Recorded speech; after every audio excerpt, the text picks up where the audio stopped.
Welcome to another review of Leica Summilux 35mm f1.4. In this review, I'm not going to talk just about the current lens, which is designed by Peter Carb, which has 9 elements in 6 groups.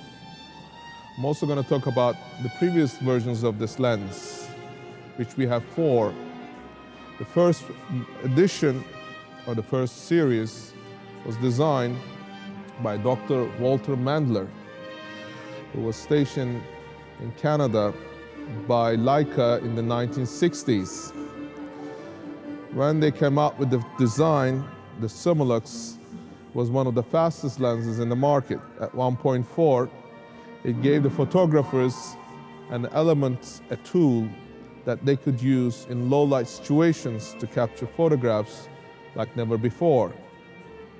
Now, the first version of this lens, which was produced in 1961, and up to 1966, only a 5-year period, after which the lens was designed again from 1966 all the way to 1995, which is a period of almost 30 years.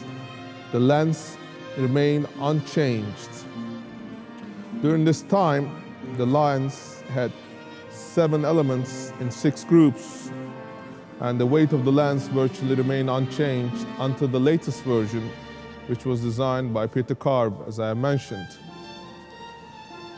This lens also was not aspherical when it first got introduced.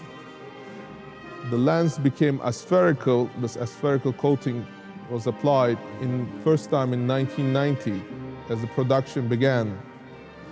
Now, aspherical lenses have a unique quality, allows the light rays to travel to the lens surface, through the lens surface, to land on the film or the digital sensor at a time when all the lines converge to create a crisp color and sharp contrasts.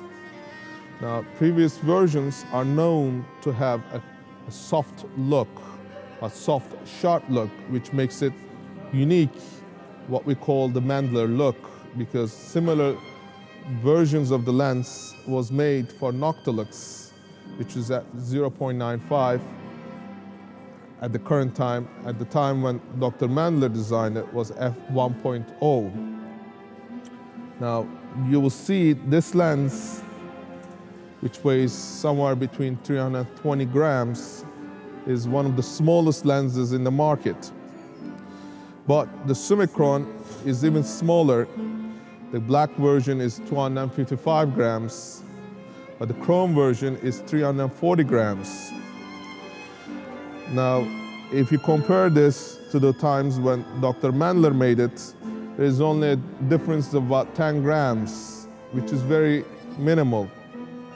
What is beautiful about this lens is the thumb lever has been kept since the initial times that it was produced. Makes it very smooth in operation.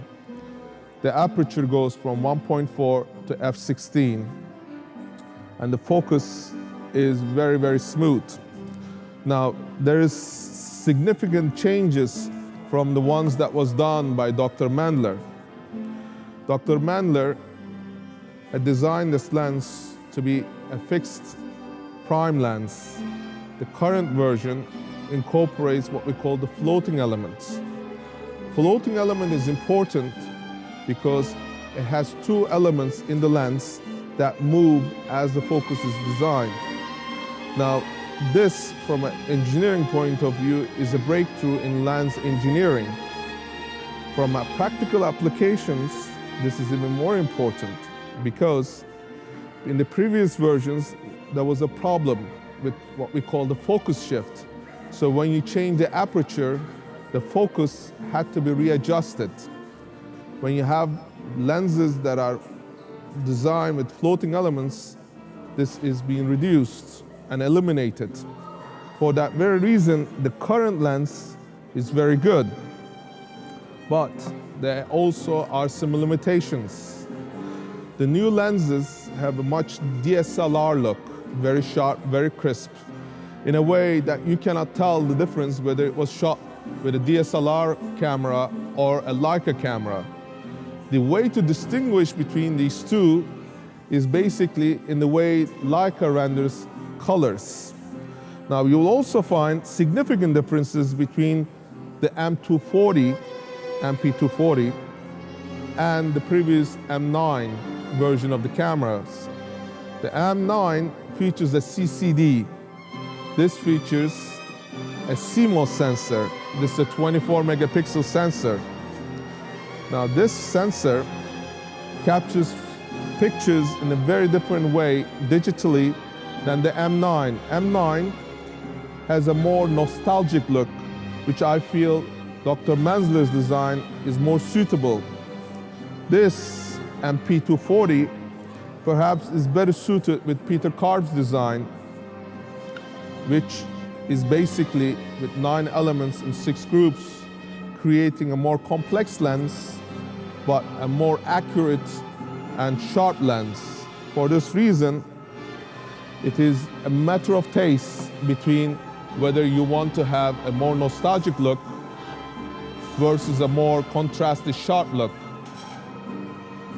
I hope this will enlighten those who are considering to purchase a Summilux 35mm 1.4 and is debating whether to go with the current version or the previous versions.